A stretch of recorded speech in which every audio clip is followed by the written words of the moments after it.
Kalau sebelumnya ada rumor ataupun ada elitis atau kelompok yang menafikan daripada debat capres ini, itu tidak benar. Justru ke depan ya, output daripada debat capres ini bisa mewarnai ataupun bisa meningkatkan tingginya indeks demokrasi. Salah satunya ya kita melihat daripada debat-debat capres ini maupun cawapres. Misalkan ada pertanyaan yang setajam betul, menukik betul soal HAM gitu. Soal HAM ya. Kalau kita bicara HAM, kita kan bagaimana HAM ke depan ditegakkan, dilaksanakan.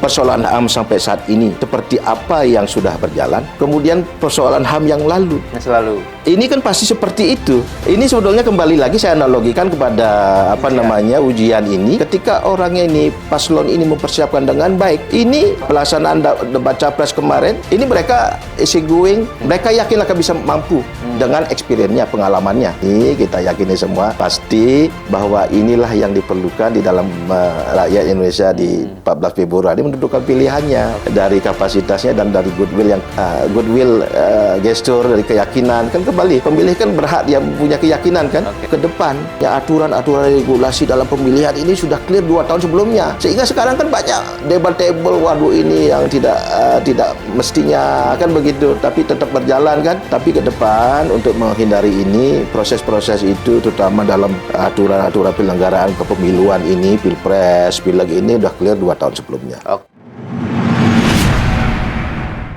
Kembali lagi di channel YouTube Hanura Bali Official. Kali ini kami sudah bersama dengan Bapak Sekretaris DPD Partai Hanura Provinsi Bali, Bapak Gede Wirejaya Wisnu.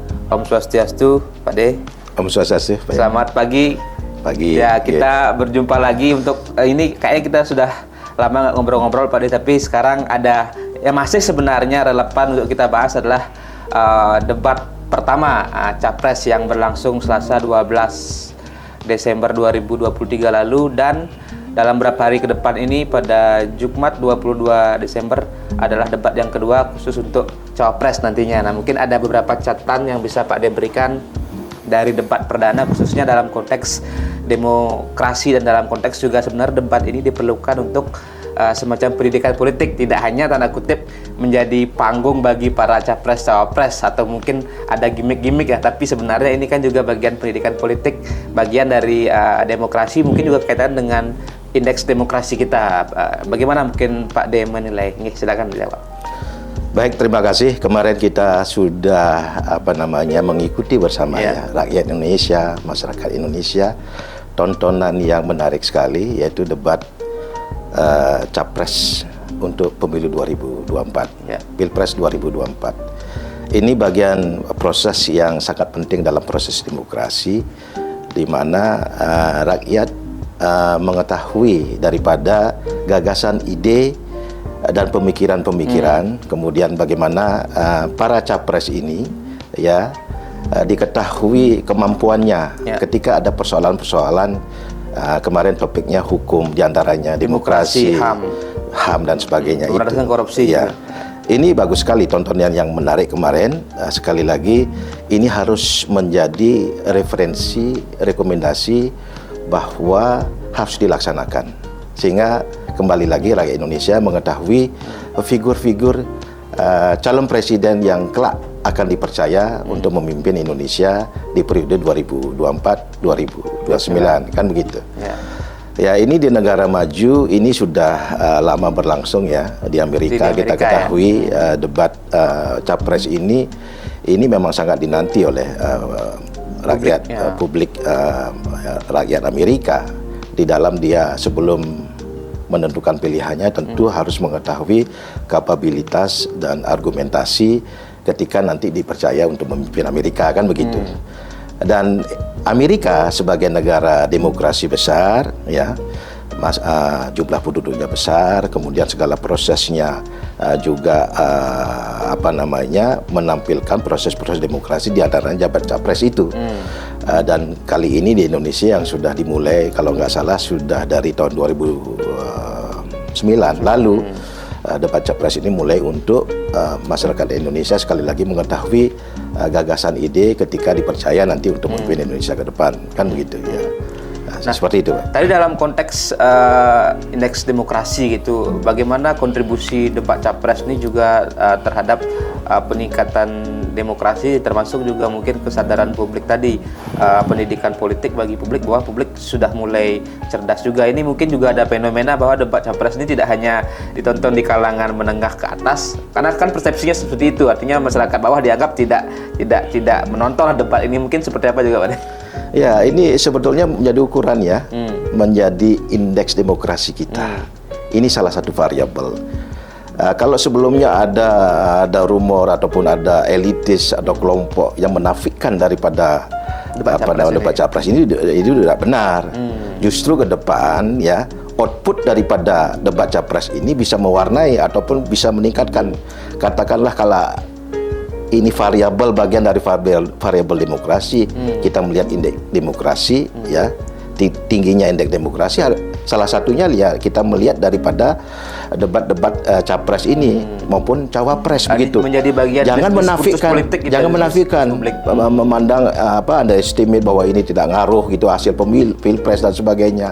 Ada persentase hanya 3%, 10%. Justru ini menurut kami harus ditingkatkan, harus didorong sehingga karena di sini para capres kandidat calon presiden ini dieksplor dia.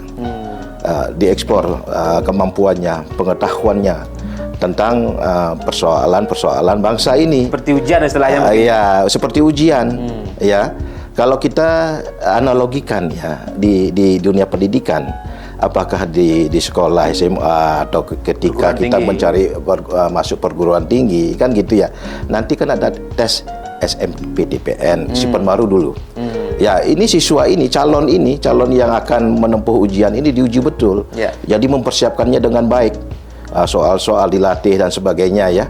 Sehingga harapannya ketika ujian itu dilaksanakan, ketika debat capres dilaksanakan, ini sudah anti klimaks. Jangan sampai ya, ini tegas, harus tegas, ada jawaban yang selesai gitu loh. Ada jawaban yang tuntas. Karena ini ilmu pasti ya. Jadi ketika level mempersiapkan itu seorang mahasiswa ujian si Penmaru dan sebagainya, dia dari level rendah latihan. Nanti kan bisa mengantisipasi sebenarnya soal apa yang kemungkinan muncul. Mengantisipasi soal apa muncul sehingga pada saat ujian ya, sekali lagi ini dari pengalaman ini. Ini mahasiswa merasakan anti klimaks dia, loh kok gampang? Ya karena latihannya sudah berat gitu loh. Dari segi ini diketahui, ini yang ditanya, ini diargumentasikan gitu.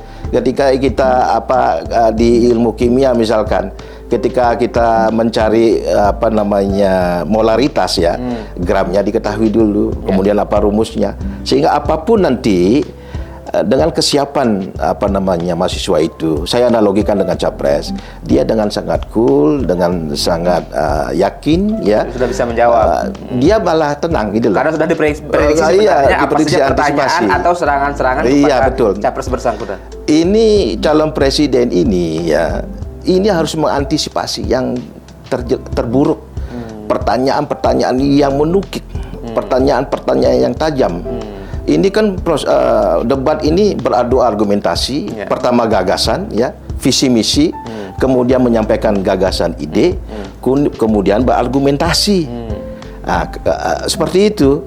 Jadi kalau kita lihat kemarin calon presiden ini ya dari 3 paslon ini, kan ada yang sudah berpengalaman sebelumnya, paslon nomor urut 2 gitu ya. 3 kali pilpres, 2 kali sebagai capres, 1 kali sebagai cawapres, berarti sudah 4 kali sekarang ikut debat sebenarnya. Ini yang keempat ya. Yang lain pun walaupun level pilkada, gubernur, tapi sekarang di tingkat nasional ya. Tapi yang jelas kan ini sudah ada pengalaman ya. Ya ini sudah bisa harusnya mengantisipasi pertanyaan-pertanyaan yang menukik, pertanyaan-pertanyaan tajam, bahkan bisa mementahkan dengan argumentasi sehingga apa yang ditanya, apa yang diargumentasikan selesai persoalannya gitu loh. Jangan ada yang tersisa, sehingga publik ya yang menonton ini seluruh Indonesia ini, saya yakin dengan era sekarang ini, digitalisasi gadget ya, apalagi penduduk Indonesia kan 60% milenial Gen Z yang melekat di gadget ini, di HP ini ataupun televisi, ini bisa menilai. Kita bisa capres itu bisa menunjukkan kepiawaiannya, kemampuannya goodwill-nya ketika dipercaya memimpin Indonesia ke depan. Kemudian gesturnya yang secara ya kita bisa menilai kan, wah ini yang sungguhan ini yang akan melaksanakan. Jadi sesuai apa yang disampaikan, gagasan idenya kemudian dilaksanakan sesuai itu gitu loh. Itu Pak Ian. Jadi saya kira para calon ini sebelumnya sudah mengantisipasi. Jadi misalkan ada pertanyaan yang setajam betul, menukik betul soal HAM gitu. Soal HAM-nya. Kalau kita bicara HAM, kita kan bagaimana HAM ke depan ditegakkan, dilaksanakan.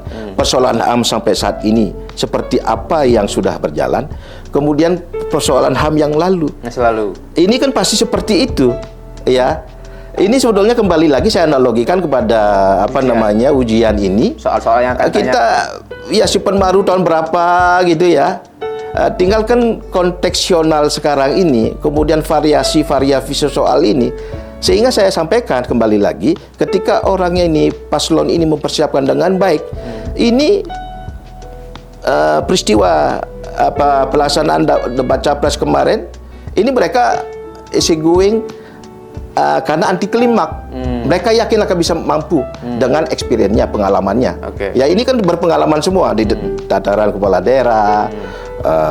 Paslon nomor 2 Pak Prabowo itu sekarang jadi Menteri Pertahanan dan sebagainya. Kemudian pengalaman dalam debat capres yang keempat kali ini ya, ketiga sebagai capres, keempat dalam konteks sebagai beliau cawapres debat begini. Nah, ekspektasi orang juga dan keyakinan masyarakat juga beliau akan cool dalam hal ini. Karena persoalan bangsa ini kan, apalagi sekarang kan dibatasi ini. Nah, kalau kita compare di debat capres tahun 2019 hanya 4 ini. Kemarin ada sebagian mengkritisi karena terlalu banyak. Ditambah lagi ada pelayanan publik, apalagi subtemanya ya. Ya, ini kita ada HAM kembali lagi. Demokratisasi, hukum dan pemberantasan korupsi itu yang utama. Yang periode sebelumnya juga seperti ini. Yang ditambahkan sekarang kerukunan beragama, pelayanan publik ini. Dan kalau kita melihat dengan waktu 2 jam ini, kita butuh waktu lagi. Dan kemarin saya lihat ya, nanti kita bicara format seperti apa idealnya, sehingga masyarakat, rakyat menonton ini betul-betul nanti pada akhirnya, oh ya ini pilihan saya. Ini dia mampu, dia punya gagasan ide seperti ini. Kemudian dia bisa mengurai, kemudian akan melaksanakan seperti apa. Begini Pak Yan ya, kalau saya perspektif kami ya di dalam demokrasi ini, Amerika kan indeks demokrasinya bagus. Ya, Indonesia berpotensi sebagai indeks demokrasi yang luar biasa. Rakyatnya besar, 270 juta, tapi proses demokrasi ini harus dijalankan. Ya, seperti halnya debat capres ini bagian dari proses di dalam masyarakat atau rakyat Indonesia memilih calon pemimpin yang dipercaya memimpin Indonesia di 5 tahun ke depan, kan begitu. Kemudian begini, ini kan tidak lepas. Kalau tema, kalau saya flashback, katakanlah 3 periode sebelumnya atau 2 periode sebelumnya atau yang 5 tahun terakhir lah. Ketika itu Pak Jokowi dengan Pak Prabowo, 2 paslon, kan begitu. Ya, ini kan ya sekarang ini kalau di Amerika ini ada sesuatu berbeda karena di sana kan ada Demokrat sama Republik, 2 hal. Ya, kemudian 5 tahun berikutnya atau 4 tahun berikutnya ini menjadi evaluasi. Jadi cuplikan-cuplikan daripada debat capres sebelumnya ini kan bisa dievaluasi bagaimana janji-janji politik ini yang belum selesai gitu loh. Menjadi catatan sebenarnya gitu. Misalkan calon Demokrat di sana ya di Amerika, calon Republik ini berhak menampilkan tayangan debat capres sebelumnya. Ya ini yang di sini dilupakan gitu loh. Padahal itu bagian rangkaian dari perbaikan menuju Indonesia lebih baik. Ya kan? Bagaimana capres sebelumnya, janji politiknya sebagaimana, apakah itu tuntas sudah? Apakah itu sudah keberpihakan pada masyarakat rakyat Indonesia? Swasembada pangan yang selalu digaungkan, Indonesia masih ketergantungan daripada impor, kan begitu. Nah, ini bagaimana sekarang melihatnya calon presiden? Nah ini yang tidak ada karena sekarang kan sistemnya berbeda. Yang kubu sebelah sekarang menjadi koalisi gitu, sehingga tayangan-tayangan janji-janji politik sebelumnya yang harusnya di dalam nilai-nilai idealisme berdemokrasi ini muncul begitu. Oke, menjadi catatan sebenarnya, track record lah bagian juga. Track record gitu Pak Yan. Kemudian dari format debat sekali lagi. Ya ini banyak juga yang mengkritisi. Bahkan kemarin juga Sekjen PDIP Hasto kan mengusulkan juga ada podium sehingga dikatakan lebih berwibawa lah para capres ini. Ada yang mungkin bisa lebih rileks dengan ada minum dan sebagainya. Kemarin kan seperti berdiri terbuka begitu. Gitu. Ya soal format dulu ya. Ini soal di mana dilaksanakan. Ya ini kan perlu fokus, konsentrasi. Menurut kami diadakanlah di tempat tertutup gitu ya. Di tempat tertutup. Kemudian siapa yang menghadiri daripada masing-masing paslon itu semacam ya pendukungnya dari koalisi partai politik ini dibatasi saja, sehingga ada fokus di sana para calon itu. Ya ini yang menilai bukan yang di dalam gedung itu. Biarin ya sebagian ya mereka harus ada calon-calon pendukung partai politik, tapi tidak harus banyak. Kemudian dilaksanakan di ruang tertutup sehingga hal-hal yang mengganggu konsentrasi itu bisa diabaikan kan begitu. Kemudian juga masyarakat sehingga ketika capres ini konsentrasi, ketika dia berargumentasi, kemudian ketika mereka saling sanggah ini yang menarik ya. Itu bisa kita nikmati betul gitu ya. Pertama dari segi ruangan dulu. Kedua, kalau menurut kami itu biarin mereka berdiri gitu loh. Kenapa? Kalau di meja justru yang membuat mereka ini ketahanan. Ketahanan dalam pikiran, gagasan, ide berargumentasi.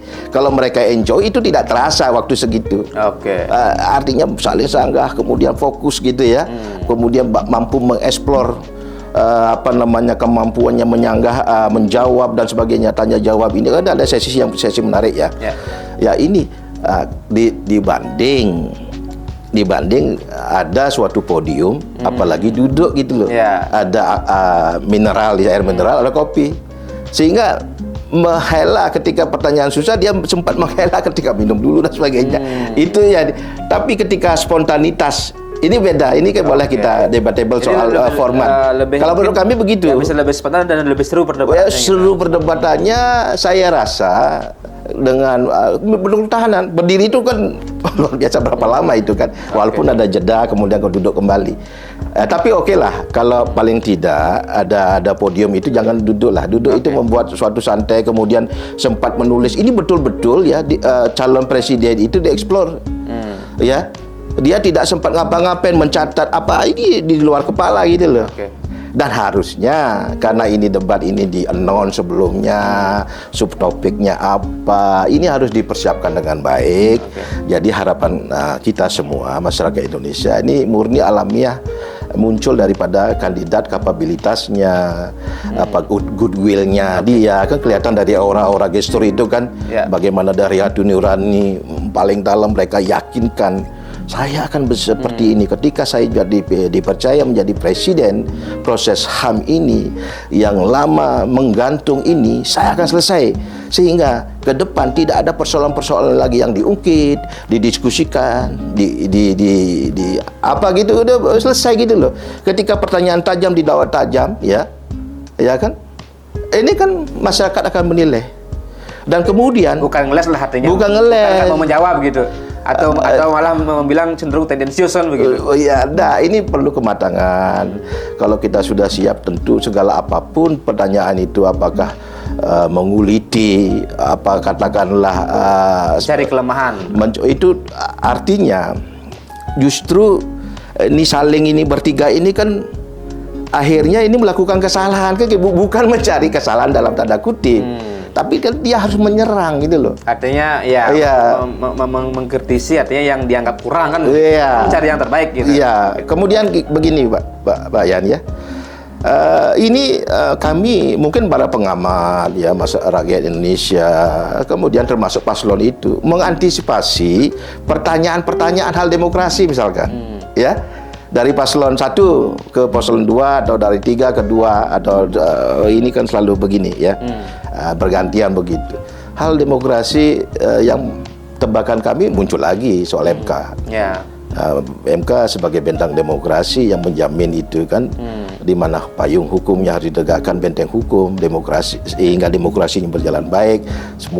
Kemudian ada hal kejadian seperti itu. Ya, putusan MK itu yang harus diantisipasi. Kalau problem yang melekat, mereka sadar betul ini apa yang kira-kira akan menguliti kami gitu kan. Semuanya salah-salah kan.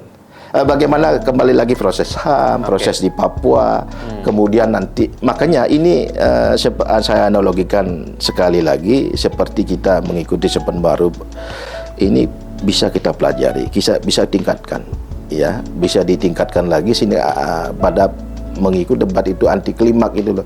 Jangan sampai menurun performanya gitu loh. Padahal sudah berpengalaman di dalam, artinya tidak demam panggung lah gitu loh. Orang yang baru demam panggung, tapi ketika ini kesiapan mental, lahir batin menunjukkan kepada masyarakat rakyat Indonesia, mempertontonkan, ya ini akan ditonton oleh seluruh. Saya yakin ini luar biasa dan ke depan ini harus menjadi ukuran dari proses indeks demokrasi Indonesia yang baik. Jangan menafikan bahwa ini tidak ngaruh. Belum debat sudah bilang tidak ngaruh ini. Ya gimana? Ini sangat disayangkan statement seperti itu. Penekanan bahwa dianggap debat capres atau cawapres ini hanya berpengaruh kecil, sangat kecil. Misalnya hanya rate-nya sekitar 3-5% terhadap elektabilitas. Tapi kan sebenarnya jangan itunya dilihat. Tapi tadi pendidikan politiknya, bahkan debat ini sampai ditonton di desa-desa, sampai oleh ibu-ibu, emak-emak. Mungkin Pak De juga pengalaman, nanti yang tanya ke orang tua saya, ke ibu saya, ibu nonton debat nggak? Beliau jawab nonton. Saya kaget juga. Nonton sampai akhir dan beliau bisa menilai, dari 3 calon ini ibu sudah punya pilihan loh dari debat kemarin, yang mana bagus, yang mana enggak, ibu sudah yakin. Nah, itu kan luar biasa sebenarnya gitu. Bagaimana Pak De? Iya, akhirnya itu kan kita bicara ke ibunya Pak Yan kan, kita pada level memang ini yang dicermati rakyat Indonesia, dan akan menilai dia dalam pilihannya kan. Padahal ibu-ibu di desa umurnya hampir 60 tahun, beliau tidak pegang gadget, hanya nonton TV. Nggak melek teknologi lah, tapi beliau bisa melihat berdasarkan performa capres di debat pertama kemarin. Betul. Gitu. Nah, itulah yang kami yakini, kita yakini semua pasti bahwa inilah yang diperlukan di dalam rakyat Indonesia di 14 Februari menentukan pilihannya dari kapasitasnya dan dari goodwill gestur, dari keyakinan kan. Kembali pemilih kan berhak, dia punya keyakinan kan dari paparan-paparan yang disampaikan kan gitu. Apalagi media kan banyak sekarang, gadget usia milenial ini kan bisa lewat HP-nya. Kemudian ibunya Bayan menonton lewat televisi, kemudian pasca itu ada di YouTube tayangan-tayangan dan sebagainya. Ini bekal. Bekal dalam kedepannya rakyat Indonesia akan menilai di 14 Februari dan firm saya pilih ini. Gitu. Ya, poin terakhir Pak De, ini kan mungkin singkat saja. Ini kan akan ada debat kedua, tapi khusus untuk cawapres di Jumat 22 Desember ini. Dari 3 cawapres yang ada, mungkin harapan Pak De, bagaimana mereka juga menampilkan, mungkin harus lebih bagus dari debat perdana capres kemarin gitu, seperti apa?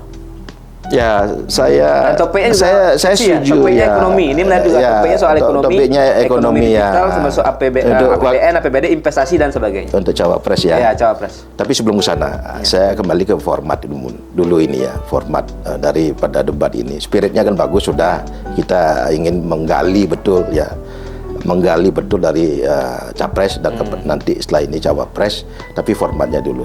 Kalau saya lihat panelisnya itu ada 11 orang ya, menyangkut dia ahli hukum ya, kemudian berkaitan dengan HAM, berkaitan mungkin penggiat korupsi dan sebagainya, sesuai subtopik ya. Kemarin 7 pertama dirampingkan lah. Kalau sebelumnya kan 4 saja cukup. Kemudian dengan adanya dia masalah HAM, masalah demokrasi, masalah apa lagi itu,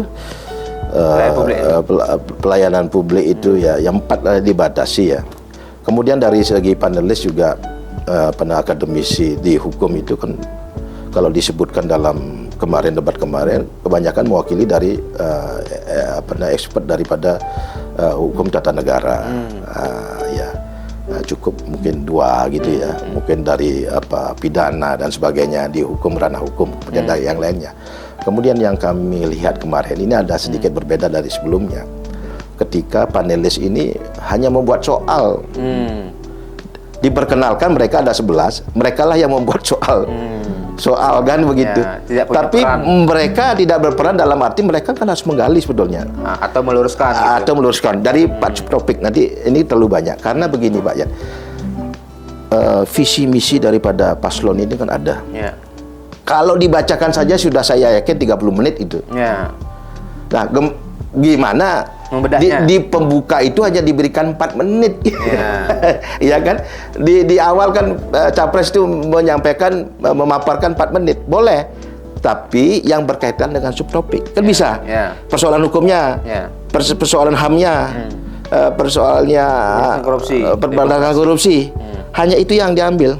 Kalau visi misi kan panjang itu. Kalau disebutin minimal 20 menit kalau dibacakan. Nah, gimana ini penyelenggara ini menyampaikan visi misi itu dalam 4 menit. Harus dibatasi sesuai subtopik. Jangan melebar. Jadi kata pembuka itu, visi misi itu harus sesuai dengan subtopik. Satu itu. Kedua, ini panelis ini jangan semacam dia di belakang layar. Hanya mengambil undian, dia hukum HAM gitu. Padahal mereka membuat soal yang paham akan soal itu kan, yang mungkin akan lebih bagus argumentasi tukar ininya, counter ininya kan, saling sanggah itu. Kemudian ketika dia meluruskan misalkan jawaban dari capres itu nyaplir, dia mengembalikan pada rule-nya, kan bisa begitu. Tapi mereka kan hanya duduk di belakang, kemudian mengambil undian begini. Lebih dimainkan, diatur, dikoordinasi oleh pembawa acara. Pembawa acara pun tidak ini dia, tidak meluruskan. Artinya jawabannya nyaplir itu mesti kan diluruskan. Ya paling tidak kalau panelis ini tampil, ya bisa dia membuat soal, kemudian dia tahu agak nyaplir ini diluruskan misalkan. Kemudian ada meja panelis gitu loh. Ya kan subtopiknya 4, ada 4 ini hukum. Misalnya 3 aja cukup. Kemarin ke berapa itu dari akademisi hukum itu dan tata negara semua gitu. Nah, ini ketika mereka menyampaikan pertanyaan yang dibuatnya juga buat mereka ya. Kemudian akan muncul jawaban dari capres. Mereka kan lebih fleksibel dalam menyanggah ini. Karena mereka yang buat soal. Di antara 3 itu bisa lah. Tidak harus dia ini 1 orang, 2 orang jadi ada semacam meja panelis lah. Mereka harus berfungsi. Mereka yang paham dengan maksud dari soal itu. Dan satu itu saya lihat. Kemudian kalau saya pribadi berdiri tidak apa-apalah. Tapi kalau memang dia ada pendapat yang menyatakan ada podium, ya oke lah kan dari perspektif itu. Tapi intinya si calon ini, paslon ini harus betul digali betul ininya. Bila perlu sesuai topik, galilah istilahnya diperas di kepalanya gitu ya. Diperas dalam tanda kutip ininya otaknya. Sehingga kan kelihatan dia kalau hanya teori saja dia tidak akan mampu. Tapi ketika dia punya jam terbang experience, kan dia ada olahan-olahan gitu ya. Kan ada, jangan sampai kandidat hanya tahu judul gitu loh, mengurai tidak bisa. Seperti kita kita dalam podcast sebelumnya saya sampaikan seperti itu. Jadi pendalaman, argumentasi, saling sanggah, debat, namanya juga debat gitu loh. Kalau hanya sekedar normatif kan tidak seru itu. Terakhir tadi pertanyaan soal harapan untuk debat cawapres dengan topiknya ada ekonomi, ada investasi, mungkin singkat saja Pak. Ya, kembali lagi harapan saya paslon ini apalagi sebelumnya ditentukan subtopik ataupun topik atau subtopik yang ditentukan oleh penyelenggara kan gitu. Ini nanti setelah ini berapa hari lagi mungkin itu debat cawapres ya. Ya, tanggal 22. Ini kan masalah ekonomi ya. Ekonomi, misalnya UMKM, UMKM berbasis digital, kerakyatan, kan seputaran itu. Kalau ilmu-ilmu itu sekali lagi by design ini calon apapun backgroundnya, kalau mereka sudah pada forum debat ini cawapres ini pelajarilah. Tapi mungkin yang berpengalaman lebih gampang dia gitu loh, karena ilmu-ilmu praktisi ada teorinya, praktisi, kemudian jam terbangnya mungkin lebih mudah dia dalam artinya berimprovisasi, kemudian menjawab kemudian melontarkan pertanyaan sehingga calon lain bisa membuat kesalahan dan sebagainya, kan bisa itu. Bukan mencari kesalahan, tapi memang itu tujuannya gitu loh. Mampu enggak gitu loh, salah enggak jawabannya. Ini kan sekali lagi rakyat yang menilai. Kemudian nanti juga ada ke depan mungkin hubungan internasional, politik internasional, banyak lagi masalah pendidikan, ya, masalah industrialisasi, hilirisasi. Ini calon janganlah artinya harusnya mempersiapkan dengan baik sehingga tampilan-tampilan itu bisa dinikmati oleh masyarakat, rakyat bisa enjoy melihatnya. Oh, ini elegan, bagaimanapun dia bis taktis gitu ya, karena ini yang rakyat Indonesia akan menilai. Kemudian sebagai penutup closing ya, bahwa ini bagian dari proses demokrasi yang penting. Jangan menafikan daripada yang namanya urusan kita ingin mengetahui, mendalami daripada kemampuan dari calon presiden maupun wakil presiden. Inilah yang menjadi ukuran, inilah yang menjadi indeks demokrasi variabelnya. Di samping juga regulasi yang demokrasi yang dijalankan dengan baik. Ke depan aturan-aturan regulasi dalam pemilihan ini sudah clear 2 tahun sebelumnya. Sehingga sekarang kan banyak debatable, waduh ini yang tidak mestinya kan begitu, tapi tetap berjalan kan.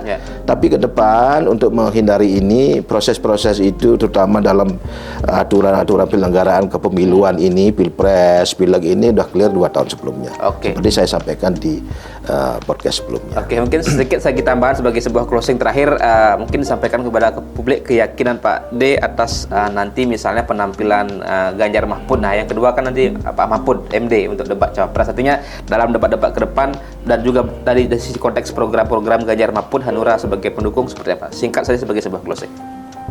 Ya, kami dari Hanura ya mendukung Pak Ganjar Mahfud. Kami yakin sekali dengan kapasitas, capability daripada pasangan ini.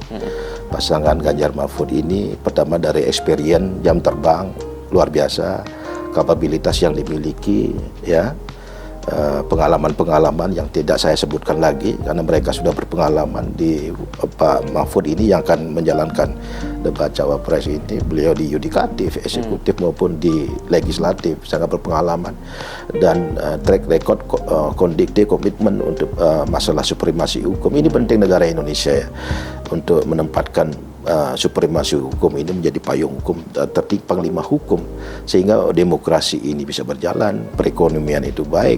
Ya, jangan sampai artinya ini ketika supremasi hukum tidak bisa menempatkan supremasi hukum jadi panglima hukum, tentu kemajuan sebuah negara ini, apalagi kita mencanangkan generasi emas ini ya, jadi negara maju, mudah. Negara ekonomi besar, keluar dari middle income trap country. Inilah dasar salah satu fondasi yang harus dibangun untuk menuju negara Indonesia emas gitu ya. Ya, dan ya seperti itu ya.